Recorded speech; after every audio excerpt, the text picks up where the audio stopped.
Welcome back, mga kaaldab. Ito na naman po ang inyong lingkod, si Mr. Destiny. At syempre, magbibigay po tayo ng pinakamainit na update po ngayon sa social media, mga kaaldab. Syempre, bidang-bida na naman po si Maine Polkerson. Di po ba? Sabi ko naman po sa inyo, kung ano lang po yung latest, kung ano lang po yung update, dun lang naman po tayo, di po ba? Ang dami po ngayong kwento na lumalabas nga po sa Instagram, sa Twitter, sa Facebook. Sabi ko nga po sa inyo, bossing, Mengay lang talaga ang malakas. Sila lang po talaga ang pinag-uusapan, di po ba? Sabi ko nga po sa inyo, pagka gumawa ng sitcom, si bossing, 101% sa mga hindi naniniwala, okay lang po yan.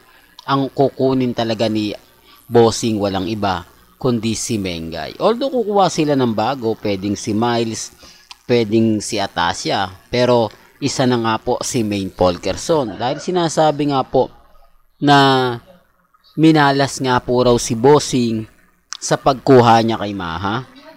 Siyempre, sabi ko nga po sa inyo, may mga bagay-bagay na alam nyo na mga kaaldap, di po ba?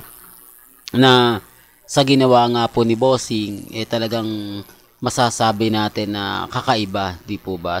Kumbaga, ito yung sinasabi ko mga kaaldab na buenas, di po ba? Nung mawala po si Mengay o nung hindi po kunin ni bossing si Maine, biruin nyo nagkaroon ng mga senaryo, di po ba? Na yung E8, yung TBJ napunta na sa TV5, di po ba? Tapos tumatakbo na yung show ng Open 24/7, di po ba? Tapos ngayon, wala na. Kumbaga, totally down na. Biruin nyo, buwan din po. Buwan lang, no? Mga kaaldab. Ito po yung breaking the records ni bossing na show. Sa mga ayaw maniwala, nire-respeto ko naman po yan at ginagalang. Sabi ko nga po sa inyo, may kanya-kanya tayong pananaw. May kanya-kanya po tayong opinyon. Hindi po ba? Hindi naman po tayo namimilit eh. Kung ano lang po yung latest, kung ano lang po yung trending, doon lang po tayo. Kaya wag mong sasabihin na, kumbaga, yung tipong paawa effect si bossing para makuha yung simpatya. Hindi po, tatapusin po daw nila yung Open 24/7. Sinasabing mabilisan lang. Di po ba? Sabi ko nga po sa inyo, wala na naman po siyang advertiser. Meron po ba?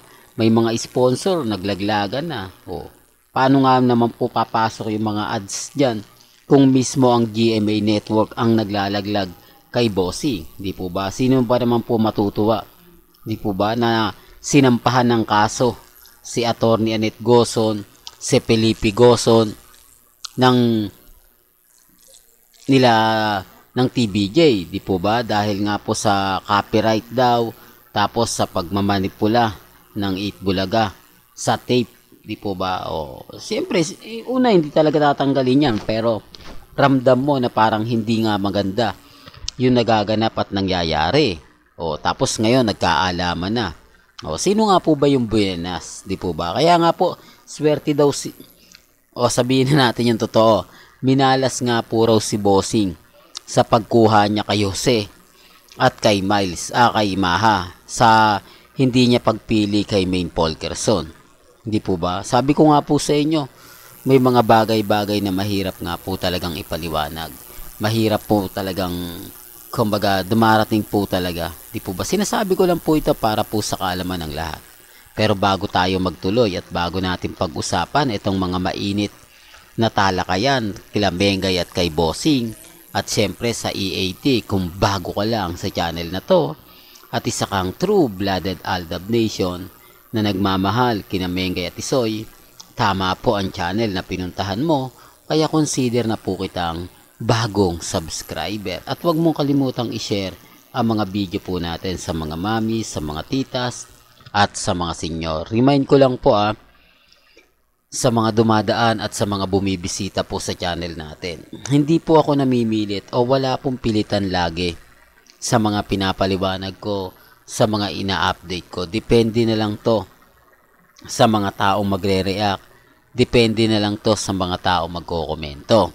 Ang sa akin lang naman po, kung ano po yung latest, kung ano po yung trending, doon lang po tayo. Kaya wag niyo pong sasabihin na, nako Mr. Destiny, puro fake news ka lang, lahat ng mga, wag po kayo maniniwala kasi ang sa akin lang naman po update di po ba? Wala naman pong masama sa mga sinasabi natin. Wala naman pong masama sa mga binabalita natin, di po ba? Kasi ang bandang huli, si Mengay pa rin po ang panalo. Si Mengay pa rin po ang trending. Oh. Kaya nga po sinasabi natin kung yung Open 24/7 na andyan si Mengay, mag-iiba yung senaryo, di po ba? Alam ko maraming kakampi sa aking main fanatics. Pero yan po talaga yung totoo. Mag-iiba yung senaryo kapag si Mengay napunta nga po sa Open 24/7. Sinasabi ko lang po ito para po sa kaalaman ng lahat. Lalo na nga po sa mga dumadaan at sa bumibisita po sa channel natin. Kahit ano pong gawin nila, kahit anong komento po gawin nila, okay lang po yan. Ang importante lang po, yung mga taong dumadaan at bumibisita po sa mga magsasabi na fake news ako, sa mga nagsasabi na, ganto ganyan, Mr. Destiny, okay lang po. Ang importante lang naman, maging updated po kayo kung ano po yung nababasa ninyo, napapanood ninyo, napapakinggan po ninyo. Relax lang. Di po ba darating din yung point na tayo pa rin po yung wagi, tayo pa rin po yung panalo. Aminin man po nila o hindi, malaki po talaga masasabi natin na kinalugi ng show ni Bossing. Di po ba? O ang sitcom ni Bossing. Totoo to mga ka-Aldab. Kasi iilang advertiser din po ang pumapasok.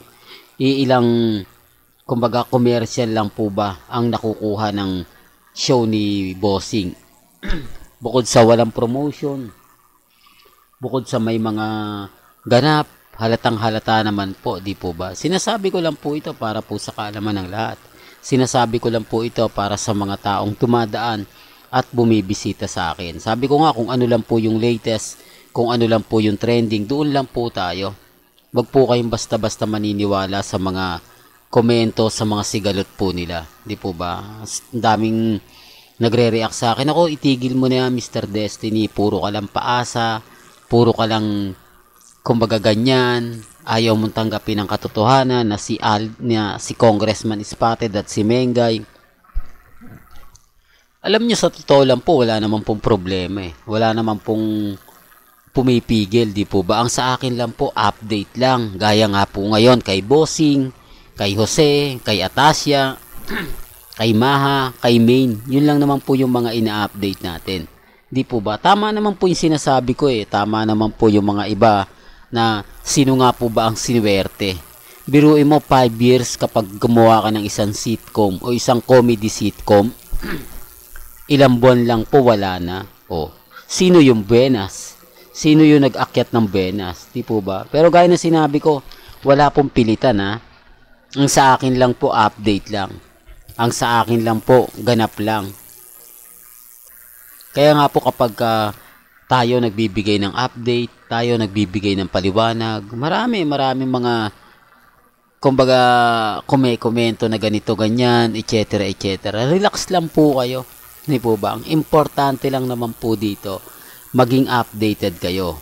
Ang importante lang naman po, kung ano yung latest, kung ano yung trending, doon lang po tayo.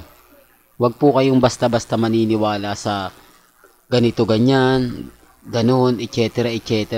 Halatang halata naman pong bias sila Halatang halata lang po na pinagtatanggol po nila si Bossing. Halatang halata naman po na gusto lang po nila si Bossing. Di po ba? Pero ngayon wala na May nanonood pa po ba kay Bossing? Priority pa po ba si Bossing sa GMA Network? Di po ba simpleng tanong? Hindi. Kung titignan nyo GMA Network, pinopromote po ba ang Open 24/7? Para lang klaro, para lang po sa kaalaman ng lahat. Sabihin yung, oo, bahala po sila. Pero kung ako tatanungin nyo, never na po. Kahit mga ads sa Lazada, never po pumapasok sa advertise ng Open 24/7. Sinasabi ko lang po ito para klaro. Para po sa kaalaman ng lahat. Lalo na po sa mga bumibisita sa channel natin.